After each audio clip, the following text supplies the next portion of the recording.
Back on the hot list, the NBA Finals tipping off this week on ABC. And to break it down, we bring in three NBA insiders that you read on ESPN.com.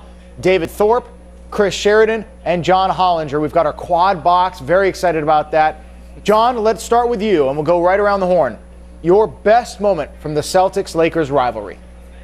I would go with Kevin McHale closelining Kurt Rambis in the '84 Finals. Yes. The reason I say that is because that's really when the rivalry hit full tilt. From there, it was on. I mean, obviously that series is one of the greatest, if not the greatest of all time, and that play was such a turning point.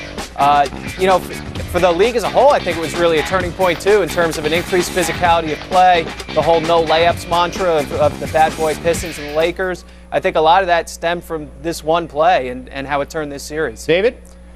Yeah, I grew up as a Laker fan and definitely a huge Magic Johnson fan, so I have to pick the famous junior skyhook in the Boston Garden to help win a series for the Lakers. Magic, everyone knows, was the great passer and had the great smile, was a great teammate. But a lot of us that really are into the game of basketball understand and appreciate he was a winner first and foremost. And through his career, whether it was improving his free throw shooting, his outside shooting, or ultimately his low post game, he always improved enough to find a way to help his team win. So that was my favorite moment. Chris? Well, from the finals, it was definitely Kareem pulling that one out when he was 38 and winning the MVP. But I remember a game in 1988, you know, back in the late 80s, as much as you like seeing these teams play in the finals every year, you got to see them twice during the regular season. There was a day I was visiting an Army buddy in Wiesbaden, West Germany. It was West Germany then. And we got up at 4 o'clock in the morning that day to watch the Lakers Celtics play in the regular season game. And then we drove to Berlin and we all took a crack at the Berlin Wall. But that's my biggest, most vivid Lakers Celtics memory. All great memories. The history is there. They haven't faced off in the finals since 1987. Now let's talk about this series. Who needs a title more? Kobe to prove that he can win one without Shaquille O'Neal, or the big three, Kevin Garnett, Paul Pierce, and Ray Allen, who are all 30 or above with no titles? John, first to you. Well, I'd say the big three, and in particular Kevin Garnett, needs it to really cement his legacy as one of the great all-time players. The reason I say this is Kobe has always been given the benefit of the doubt a little bit in terms of his ability to come through in the clutch and in the playoffs. He's certainly hit a bunch of game-winning shots. He's already won 3 rings, whereas Garnett has always been criticized for his perceived failures in the postseason and in clutch situations. So this is really his moment to shine and prove the naysayers wrong. David? Well, first of all, we'll find out, won't we, over the course of the next couple of weeks, because as we've seen in the playoffs, energy makes a difference. Determination makes a difference. So we'll find out who's hungrier. But I do think John's right. I have a bunch of NBA players in my gym right now, about an hour south of us, that are killing themselves every day to get better, not because they need the money, because they're chasing the ring. Kobe has 3. All 3 of those guys in the Celtics have 0. John's exactly right. These guys don't play for the fame and fortune nearly as much as they play to know they're the best in the world in any one season. Chris, what do you think? I'll go with John and David as well. You know, the trips to the finals are so few and far between. Ray Allen, Kevin Garnett, Paul Pierce, they've all been very close once. They've all gone to the conference finals, but none of them got past there until this year.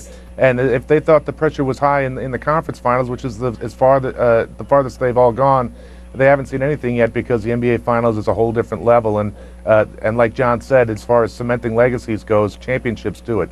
And guys, as you've talked about, KG, you know, certainly has been criticized over the years for what he has or hasn't done in the playoffs to lead his teams. Very quietly leading Boston in postseason, scoring 21 points per game. But who, in your mind, might be the X factor in this series? Once again, we'll go around, starting with you, John.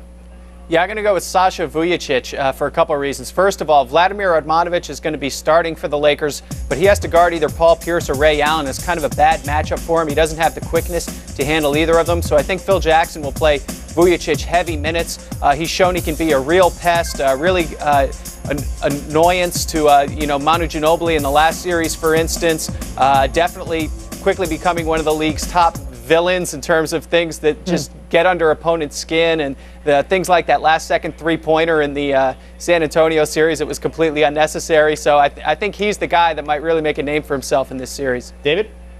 Well, John's right in the sense of picking a bench guy. I was thinking to do the same thing from either team, but I'm really intrigued with Lamar Odom's role in this series. I think that the Celtics have such a fantastic defense basically because of what they do as all 5 guys playing as a unit.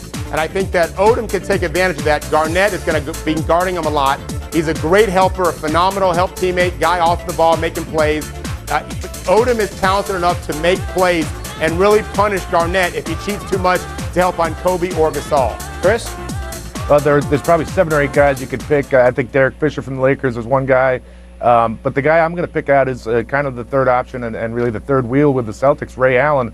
You know, what kind of a Ray Allen are we going to get? Something got into that guy's belly at the end of the Eastern Conference Finals, and he played great the last 2 games against the Pistons, but he really hadn't shown up at all over the first 3 or 2.5 rounds of the playoffs. And he's had an ongoing feud with Kobe Bryant. Those guys genuinely do not like each other. That's been going on for a long time. Is that going to be the kind of thing that fires him up and makes him play like the Ray Allen we know, or is he going to be the Ray Allen we saw against the Cavs and the Hawks? And the Celtics need a better Ray Allen than that in order to get a championship. Doc Rivers into the finals for the first time as a player or as a coach. How much does coaching experience matter considering he's going up against Phil Jackson, fellas? I think it makes a huge difference. There's no question that there's a lot of pressure on the coach to figure out details on both sides of the ball. It's not just about getting the ball to your best offensive player and get out of the way. It's all sorts of strategies in and of itself. It's how you defend Kobe Bryant. That's something Doc's going to have a challenge with because no one defense works. You've got to continue to make changes, but you can't get away from your core principles or you won't execute, and the Lakers kill you that way. I think it's a little bit overrated as a factor, actually. I mean, it's not like Doc has never coached in a playoff series before. I think he'll be under a bigger microscope, obviously, because it's the finals, but and he's going against a guy with incredible experience and incredible track record, but it's not like this is Doc's first time doing this, so I don't think it's going to be too huge a factor. Chris, you have the tie-breaking vote. What do you say? Well, Phil's going to sit there calm and nothing's going to faze him. Doc is going to make adjustments on the fly, and it's going to be real interesting to see how he uses his bench because he's been switching back and forth. You know, the big off the bench might be Leon Powell one night or Big Baby Davis another or P.J. Brown another. Who's the backup point guard behind Rondo? Is it going to be Sam Cassell? Is it going to be Eddie House? And which of those guys is most effective in this series? And which hot hand does Doc ride? I think he's going to have to do a lot of his coaching on the fly, at least in terms of which substitutes he's using. NBA insiders David Thorpe, Chris Sheridan, John Hollinger, you are not done. Do not move a muscle.